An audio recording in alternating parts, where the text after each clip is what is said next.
The Mewati Gharana is a musical apprenticeship tribe of Hindustani classical music. Known for being Pandit Jasraj's musical lineage, the Gharana was founded by brothers Ustad Ghagge Nazar Khan and Ustad Wahid Khan Binkar of Indore in the late 19th century at the Holkar court. With its own distinct aesthetics, stylings, practices, and repertoire, the Gharana emerged as an offshoot of the Kandarbani Dhrupad and Qawwal Bachcho music traditions. The Gharana gained visibility in the late 20th century after Pandit Jasraj popularized the Gaiki. Though the Gaiki has roots in the style and trends of the Gwalior and Delhi Gharana, the Mewati Gaiki has some distinct qualities. The Mewati Gaiki emphasizes the importance of bhav and literature bandish. The Gaiki includes substantial use of sargam and tihai.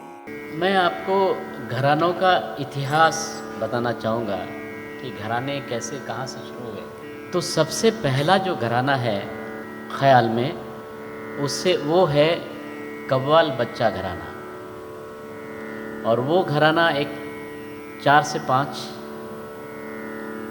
Generation चला। क्या हुआ था कि जब सदारंग जी और राधारंग जी ख्याल गायकी को बढ़ाना चाह रहे थे, उस समय मोहम्मद शाह से अनबनी हो गई थी, ऐसा लिखा हुआ है। तो उन्होंने क्या किया कि क्योंकि वो तो खुद ध्रुपद गाते थे, तो उन्होंने ये ख्याल गायकी को, वैसे ये ख्याल गायकी ऐसा नहीं कह सकते कि उसी समय शुरू हुआ, क्योंकि ये बहुत पहले से ही चला आ रहा है। हमारे यहाँ गीति बहुत सारी, एक 4-5 गीति है, उसमें से एक साधारण गीति है, वो ख्याल गायकी में, मतलब ख्याल गायकी के करीब जाती है। उसको ख्याल गायकी का एक क्या बोलें, पुराना फॉर्म मान सकते हैं। तो क्या हुआ था कि जब सदारंग जी और राधारंग जी कुछ शिष्यों को ख्याल गायकी की शिक्षा देने लगे, तो उस समय उनको एक जो शिष्य मिले, उनका नाम था गुलाम रसूल जी, और वो लखनऊ से बिलोंग करते थे। और उन्होंने वो गुलाम रसूल जी को सिखाया, और कहते हैं कि वो पहले थे जो ये गाने वाले। गुलाम रसूल जी ने ये ख्याल को आगे बढ़ाया। वो पहले प्रॉपर ख्याल गायक उनको मान सकते हैं। अच्छा, वो कव्वाल बच्चा, मतलब तो ये नहीं कि वो कव्वाली गाते थे, ऐसा नहीं था। हो सकता है कि उस कम्युनिटी से लिया हो, मगर इतना ही है। मगर वो ख्याल ही थे, ख्याल ही गाते थे। तो उन्होंने ये इसको शुरुआत की, और उसके बाद में उनके जो दामाद थे मियाँ मौज, उन्होंने इसको आगे बढ़ाया। मगर सबसे बाद में जो उनके उस्ताद गुलाम रसूल जी के जो नाती हुए, उनकी बेटी के बेटे 2, उनका नाम बताते हैं कि शक्कर खां और मक्खन खां, कि मतलब एक की आवाज़ एकदम शक्कर जैसी थी और एक की आवाज़ एकदम मक्खन जैसी। तो ये अपने ज़माने में बहुत बड़े गायक बने। और वो शक्कर खां और मक्खन खां के जो आगे पीढ़ी हुई, वो शक्कर खां के जो बेटे थे बड़े मोहम्मद साहब का आप ज़रूर नाम सुना होगा। बहुत बड़े गायक थे अपने ज़माने के, और कहते हैं कि वो जब चलते थे तो उनके पास में 2 हाथी थे। एक हाथी पर वो सवारी करते थे और एक हाथी पर उनके 2 तानपुरे, और उनके तानपुरे भी बहुत बड़े बड़े तानपुरे थे। तो शक्कर खां के बेटे हुए बड़े मोहम्मद साहब, और जो मक्खन खां थे उनके नाम नत्थन पीर बख्श बेटे हुए।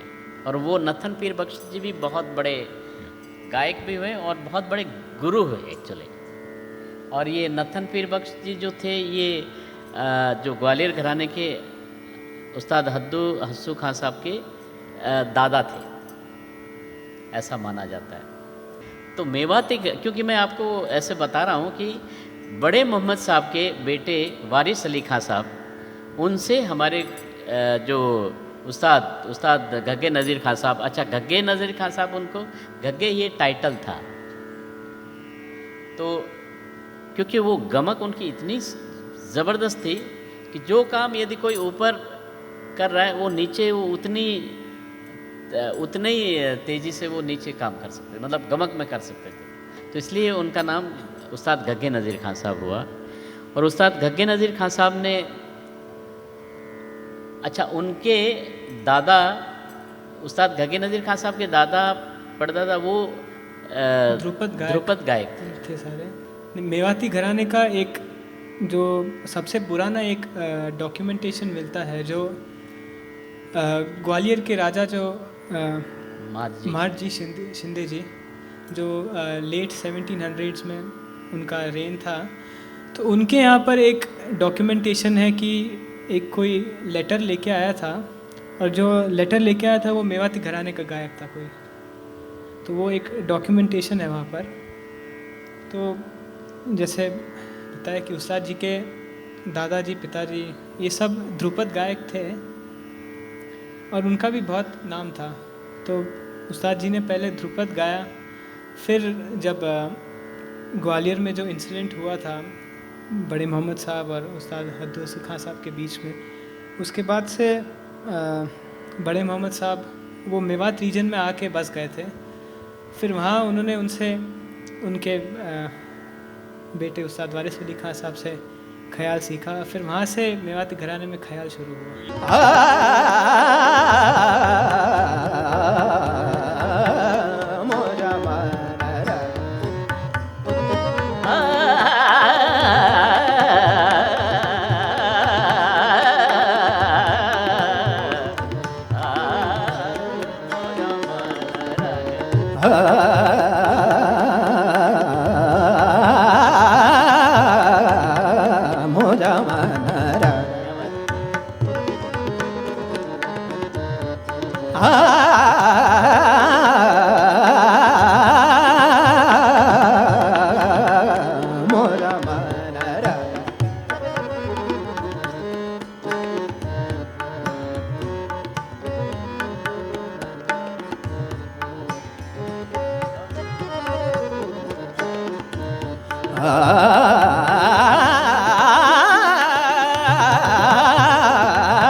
वो अलवर और हरियाणा, ये हरियाणा का प्रांत है एक, मेवात पूरा, और वहाँ मेव लोग रहते थे। अब अभी भी मेव लोग हैं। तो मेव लोग, मेव से ही मेवाती पढ़ा ये, और वहाँ के बहुत अच्छे गायक वायक भी है। ऐसा हुआ कि जब उस्ताद गग्गे नज़ीर खां साहब ने, वो जोधपुर महाराजा के राज गायक थे, और मेरे नाना जी के नाना जी वो भी जोधपुर महाराजा के कुछ नौकरी करते थे। ऑफिसर थे वो एक कोई थे, तो वो उनको, मगर उनको गाना बहुत पसंद था। तो वो पसंद था तो उनके बेटे, मेरे जो नाना जी के मामा पंडित नथुलाल जी और पंडित चिमनलाल जी, ये क्या होता उस ज़माने में, क्या होता था कि जो गवैया जिस स्टेट में रहता था तो उन्हें जो अच्छे गायक लोग होते, अच्छे बच्चे होते थे, उनको गाना सिखाना भी होता था। ये क्योंकि ये एक शर्त होती थी राजा की कि यहाँ के जो अच्छे बच्चे हैं उनको आप तैयार भी करो, तो वहाँ सीखते थे ये लोग। फिर क्या हुआ कि किसी वजह से खां साहब वहाँ जोधपुर छोड़ के और भोपाल आ गए। तो भोपाल आ गए तो फिर क्योंकि इनका गाना छूट गया, तो मेरे नाना जी ने कहा कि बच्चों का क्या होगा, क्योंकि काफ़ी अच्छे गाने लग गए थे। तो उन्होंने कहा कि ये मेरे भांजे हैं, उन्होंने धर्म की बहन बनाया और कहा कि ये मेरे, हमारे यहाँ कहते हैं कि ये जो कला है ये मामा से भांजा ऐसे जाती है, और ये हर कला में ऐसा माना गया है कि वो कन्या पक्ष की तरफ ही जाती है, एक दो तीन जनरेशन के बाद ऐसे जाती है। तो उन्होंने उन दोनों को, पंडित नथुलाल जी और पंडित चिमनलाल जी को अपने साथ में भोपाल ले गए, क्योंकि भोपाल के गायक बन गए थे। तो वहाँ पर उन्होंने लेके गए और वहाँ कहते हैं उनको 14 साल तक सिखाया और अपने साथ में रखा और उनको बहुत अच्छी तालीम दी और उसके बाद में कहा कि बेटा अभी आप हैं। हाँ, ये भी है कि उन्हीं को ही गाना सिखाया उन्होंने, और किसको सिखाया ही नहीं, दोनों को ही सिखाया। उनके भाई वगैरह थे तो वो लोग, उनके खुद के बच्चे नहीं थे उस्ताद जी के, नहीं भांजे तो थे ही उनके जी। तो उनके खुद के कोई आगे कोई जनरेशन था नहीं, तो उन्होंने अपने भांजों को ही पूरा सब गाना सिखाया। उसके बाद में जब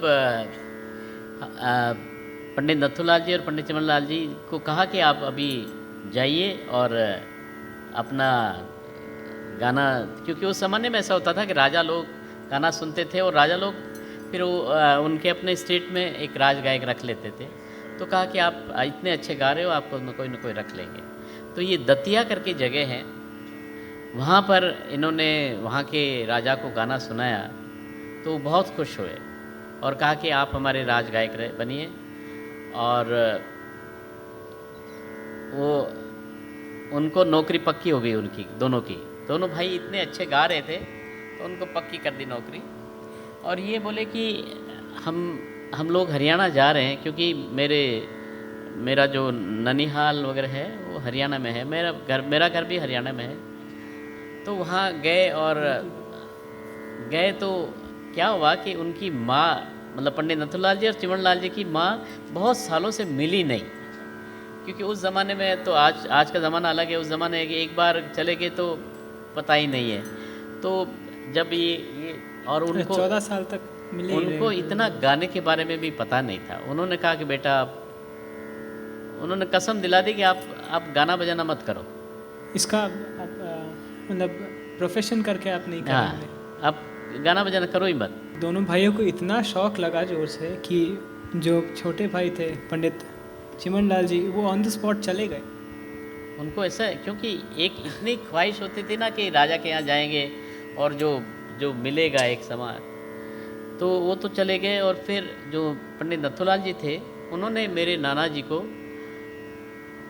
उस ज़माने में जो फार्म हाउस होता था, अभी भी होता है, तो फार्म हाउस में रात को 10 से सुबह 5 बजे तक रोज़ गाना सिखाना। क्या बात है। और ये सिलसिला 7 साल तक चला। 7 साल के बाद वो भी गुजर गए। तो क्या हुआ कि ये घराने में उस्ताद जी की एज थोड़ी सी ठीक रही, मगर बाद का जो बीच का जो ये हमारे जो मेरे नाना जी के मामा, वो भी जल्दी चले गए। और उसके बाद मेरे नाना जी ने गाने को बहुत आगे बढ़ाया। मगर उनकी भी 45 में डेथ हो गई। की डेथ हो गई। हाँ, मेरे नाना जी का नाम पंडित मोतीराम जी, संगीत रत्न पंडित मोतीराम जी। और मेरे नाना जी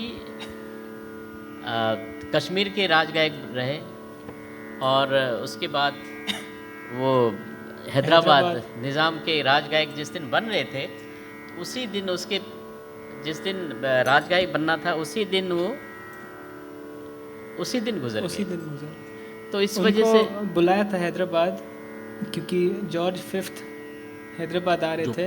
हाँ। तो उनको सुनाने के लिए बुलाया था, पर उनको क्योंकि स्टेट म्यूजिशियन बनना ज़रूरी है, तो इसके लिए वो पूरा सब सेरेमनी होने वाला था, उससे 4 घंटा पहले वो चले गए। हाँ, मगर एक ये भी है कि वो 7 साल तक सिखाए मेरे नाना जी को, पंडित मोतीराम जी को, पंडित नथुलाल जी ने। तो वो जब पूरी गाना तो उन्होंने पूरा सीख लिया, मगर कौन सी राग कब गाना चाहिए वो बताया नहीं। तो उन्होंने फिर वो सपने में आके ऐसे कहते हैं कि वो बताते थे कि और बहुत बार ये भी होता था कि आज तुम्हारे तुम जिससे मिलोगे वो बहुत बड़ा गायक है। वो एक वाक़या ऐसा हुआ कि उस्ताद रजब अली खां साहब मिलने वाले थे किसी आर्टिस्ट के घर में ही। तो इनको पहले ही बता दिया कि आज उस्ताद रजब अली खान साहब मिलने वाले हैं और वो राग दिन की पूरिया गाने वाले हैं। असुरा असुरा हरनी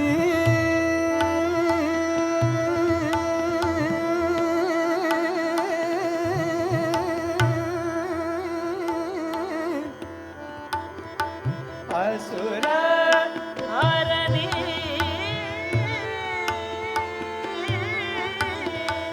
असुरा हरनी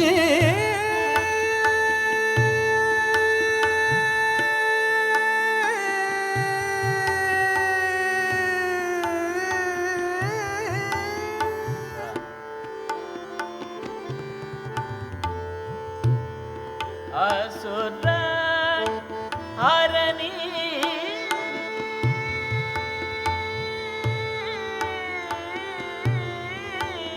जगनिर्भय करनी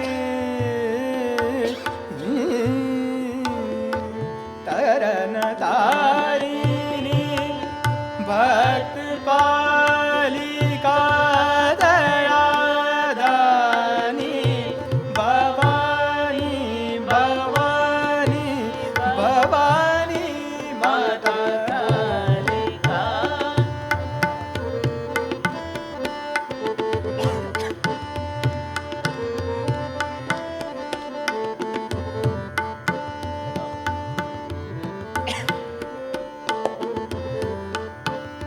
नी सा नी दा नी रे सा रे नी सा दा नी सा मा गा रे रे रे दा नी सा दा नी नी पा नी मा पा मा गा मा रे दा नी सा रे गा मा पा दा नी सा नी सा दा नी सा नी सा दा नी सा नी सा गा ली गा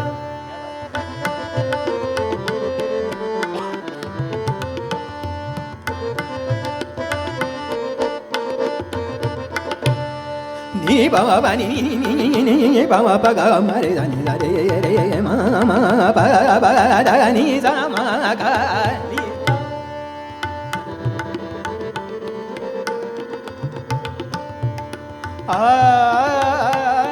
माता काली रे रे रे सा नी सा दा नी दा सा नी रे सा रे नी सा नी दा नी नी नी नी नी नी पा मा पा दा नी सा मा गा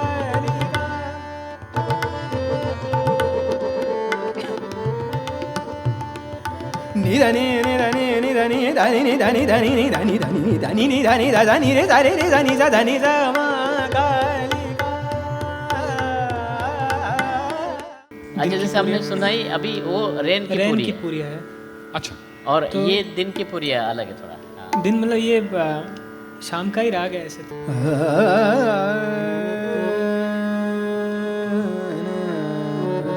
चलो रे आले मदरवा चलो चलो रे आले मदरवा करन पिया के दर सवा करन पिया के दर सवा चलो चलो रे आले मदरवा चलो चलो रे आले आले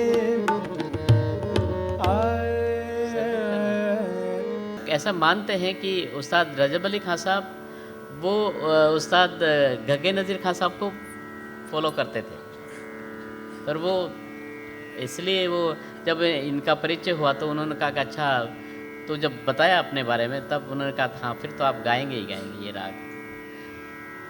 और हाँ, जब पंडित मोतीराम जी चले गए थे तो उसके बाद का एक इंसिडेंट है कि एक सम्मेलन हुआ था, बड़ा सम्मेलन था, उसमें बहुत सारे आर्टिस्ट लोग बहुत आए थे, और उसमें एक छोट कंपटीशन जैसा हुआ कि एक सोने का घोड़ा था, और उसमें था कि जो सबसे अच्छा गाएगा, जो ज़्यादा, तो वो घोड़ा ले जाएंगे। तो रजब अली खां साहब उसमें उन्होंने एक सांस में उन्होंने 24 टाइम्स सपाट तान लगा दी एक सांस में। हाँ, एक सांस में, और लगा के और बोले वो घोड़ा उठा लिया फिर बोला कि जो लगा पाएगा, कोई ऐसे लगा ही नहीं पाएगा यहाँ पर इससे ज़्यादा, तो मैं घोड़ा ले जाता हूँ। फिर थोड़ी देर रुक के बोले कि पर आज अगर पंडित मोतीराम जी होते तो वो 25वीं सपाट लगा के घोड़ा ले जाते।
भक्त बालिका दया दानी भवानी भवानी भवानी माता कालिका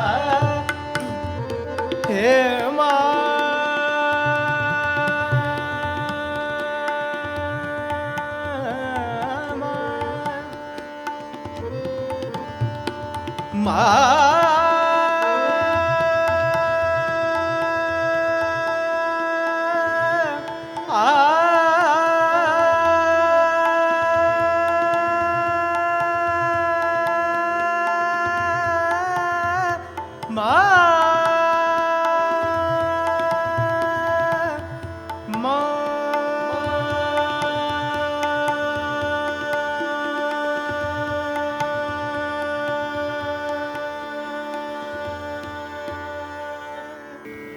मेरे नाना जी जब चले गए तो उन्होंने अपने बड़े बेटे पंडित मणिराम जी को गाना सिखाया, और पंडित मणिराम जी को कहा कि आप अपने क्योंकि मेरे जो छोटे मामा जी पंडित जसराज जी, वो उस समय सिर्फ 4 साल के थे जब मेरे नाना जी मणिराम जी बड़े थे, मगर पंडित मोतीराम जी जब गुजर गए उस समय पंडित जसराज जी 4 साल के थे। तो गुजरने के पहले सब उनको बता के गए कि देखो तुम अपने भाइयों को गाना सिखाना है और आगे चल के एक भांजे को ज़रूर गाना सिखाना है। तो इस वजह से मैं आ गया। पंडित मणिराम जी ने अपना उनका काफ़ी मतलब 75 ईयर वो जिए और उन्होंने बहुत नाम किया।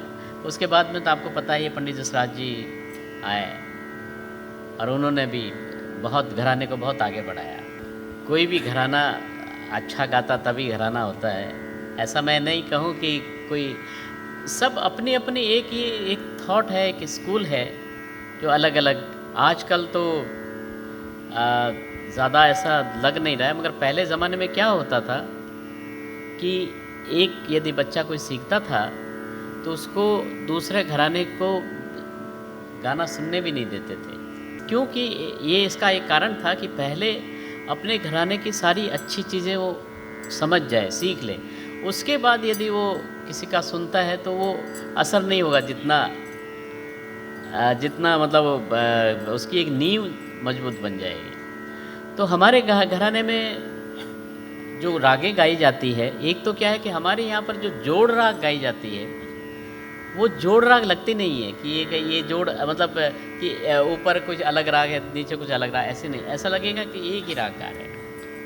कजरा रे नैना गोरी के, कजरा रे नैना गोरी के, रस भरे मन बसे मोहना के, कजरा रे नैना गोरी के, कजरा रे नैना।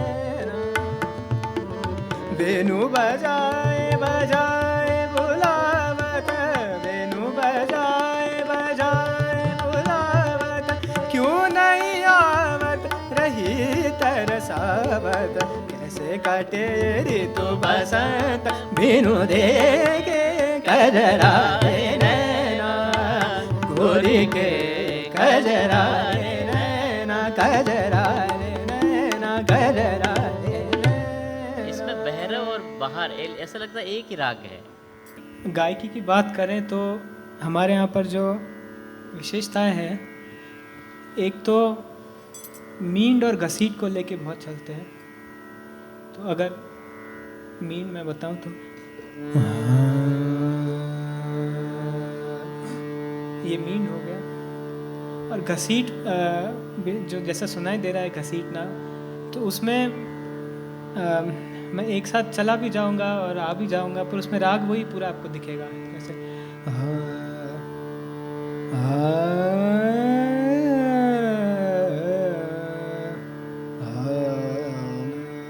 तीसरा जो है कण।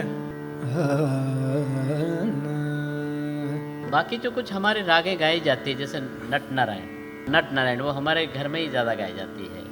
नट नारायण है, फिर राग शुद्ध बरारी है, ऐसे कुछ राग दिन की पूरिया है। हमारे यहाँ पर जो बंदिशें हैं, तो हमारे यहाँ अस्थाई अंतरा अबोक संचार, क्योंकि ध्रुपद की परंपरा आती है, तो ये चारों एस्पेक्ट्स हमारे यहाँ गाए जाते हैं, जिससे राग जो है पूरा अनफोल्ड हो जाता है, उसमें सारे राग के पहलू दिखते हैं। और कई सारी बंदिशें हमारे यहाँ संस्कृत में भी गाई जाती है। छोटा सा अस्थाई अंतरा अबोक संचार का बता दूँ तो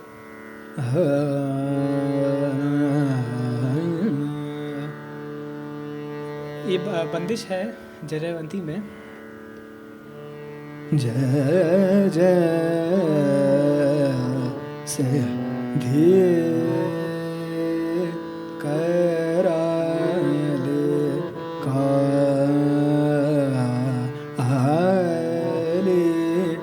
काले सुमेरो सिद्धि जय जय से धीरे, ये अस्थाई हो गया। सिर गद्व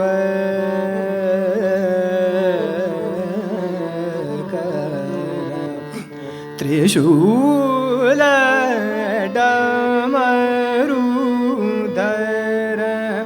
खड्गधरी कर हर प्रिय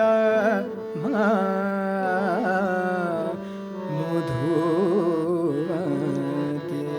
ये अब हो गया। रे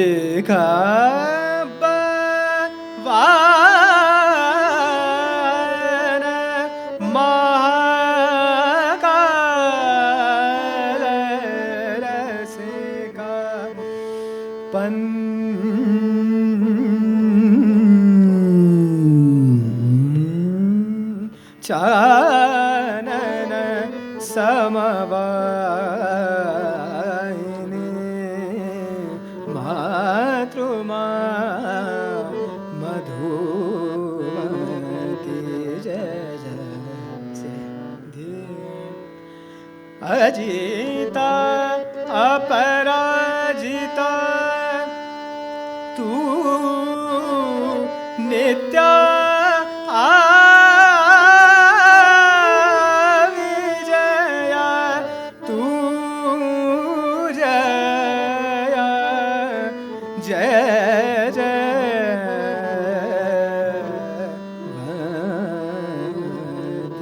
जय जय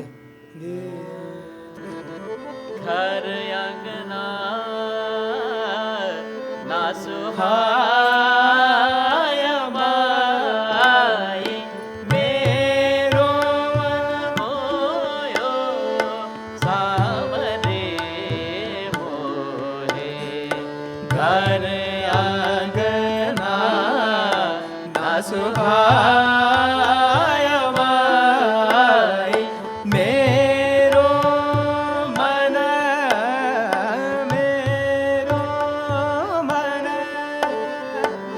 मेरो मन मोयो सावरे मोहे घर अंगना सुहाय माई मेरो मन मेरो मन जो जो आखिर देखिए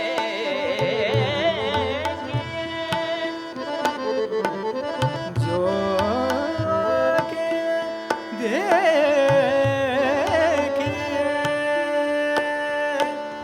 जो जो आखिर देखिए जो जो मेरो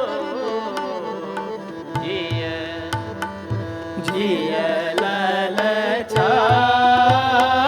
माय मेरो मन मेरो मन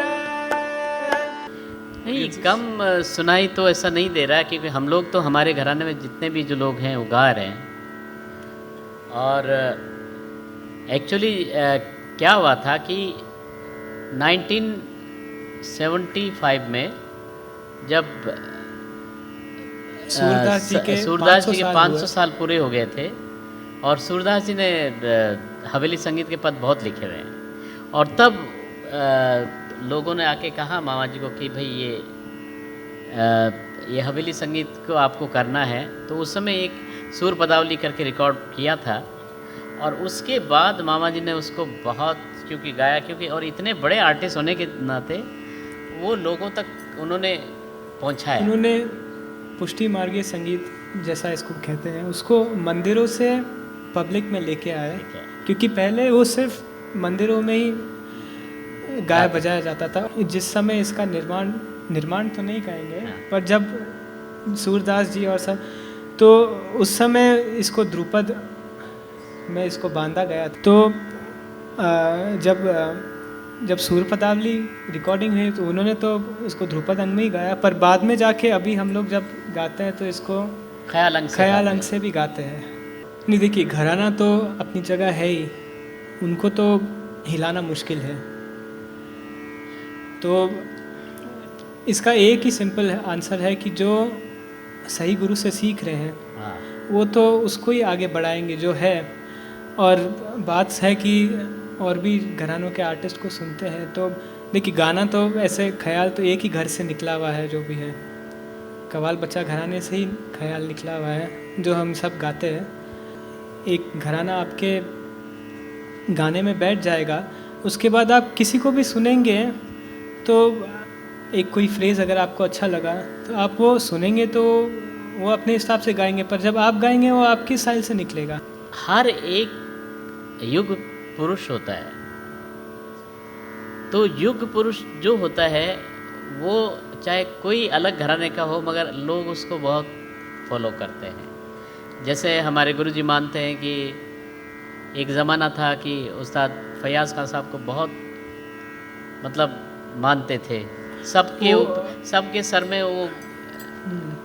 आज मैं ये कहूँ तबले के लिए, तो आज हर कोई तबला बजाते हैं, ऑफ कोर्स अपने गुरु को, मगर कहीं न कहीं उस्ताद जाकिर हुसैन उनके दिमाग में है।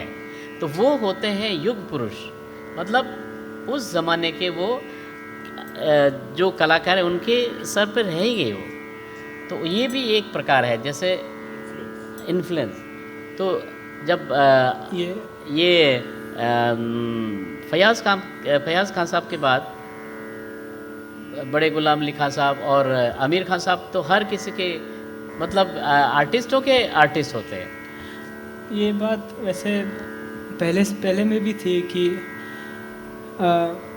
उस समय भी बोलते हैं कि उस्ताद अदारंग सदारंग जी का गाना हर कोई गाता था, चाहे वो फोक म्यूजिशियन क्यों ना हो, वो अदारंग सदारंग जी के गाने गाएंगे उस समय भी। तो हाँ, मतलब जैसे कि अभी कोई फोक आर्टिस्ट है, कोई ये जो लावणी गाता है, मगर हर इसमें उनका गाना चलता था। तो वो एक ज़माने के जो बड़े गायक वादक हो जाते हैं, तो उनका ये चलता है। तो वो एक मैं आपको इसलिए बताया कि आपने कहा कि घराने की बात ना, तो मैंने कहा घराना तो क्योंकि अपने गुरु से सीखने पर वो गाते हैं, मगर एक ये भी एक प्रकार है। जैसे हमारे गुरु जी पंडित जसराज जी, उनको बहुत फॉलो करते हैं, पंडित भीमसेन जोशी जी, पंडित कुमार गंधर्व जी। तो ये युग पुरुष है, तो इनको लोगों ने बहुत चाहा है। रसिक बालन लाल पे, रसिक बालन लाल पे, रसिक बालन लाल पे, लाल पे, लाल पे, रसिक बालन लाल पे, रसिक बालन लाल पे,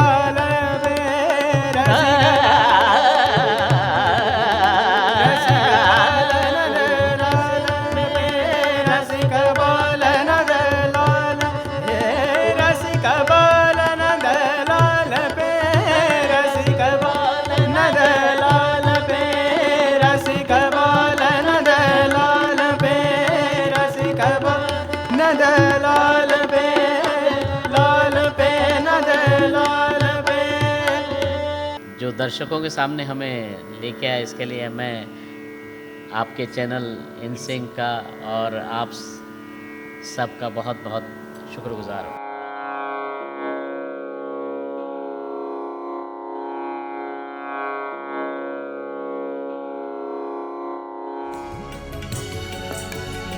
InSync music to experience.